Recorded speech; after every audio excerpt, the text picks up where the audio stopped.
Inclusion means, specifically here, is that we involve all the children, whether they have additional needs or whatever it could be, whether it's deafness, maybe some physical learning difficulties, and that we adjust the curriculum to meet their needs. Good morning. Sarah Jeffrey works at Icknield Primary School in Luton. She's been teaching in mainstream primary schools for 8 years. Profoundly deaf herself, she took a certificate of education for teaching the deaf at nearby University of Hertfordshire. Now she's teaching in the deaf unit at Icknield, one of the largest providers in the country for deaf children within a mainstream school. Some of the children whose needs are not being met, they come to me for literacy and maths only. World, good. Michael, for example, has only just recently arrived to this country, so he's still picking up English and learning to sign. But he's actually quite clever. Who do you think wrote the book? Maya. She's very good at speech, good understanding. She just needs more encouragement to use her voice and to try. Very good. Thomas, his learning is very different from the other children, and he needs a lot more support, a lot more help. That's right. Why do you have numbers? Wait. 4. Salah is working at a similar level to Thomas, and he needs lots of repetition, going over and over. Judy Hort is the Disabled Students Coordinator at the University of Hertfordshire.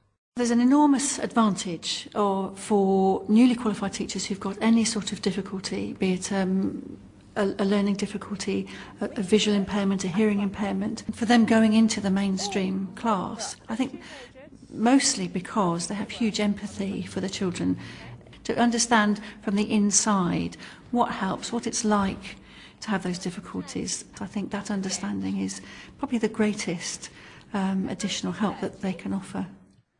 Oh, good boy, that's when England won. England won. 1966. Oh, you clever boy. I'm able to bring lots of my own things from my personal experience to the children. I understand what it's like to grow up being alone.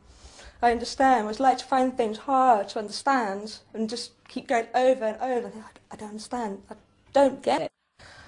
I know what it's like to feel frustrated and angry and not being able to communicate, to make yourself understood.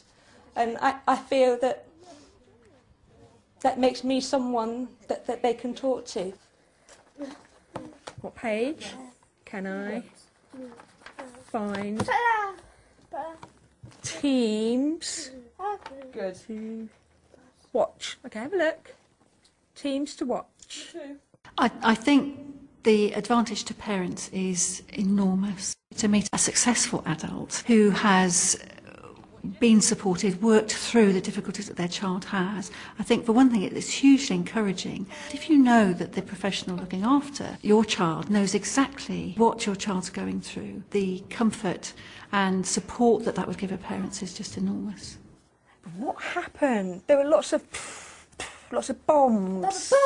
Yeah, bombs. Yes, airplanes dropping bombs. Sarah believes that she offers far more than support to those with special educational needs.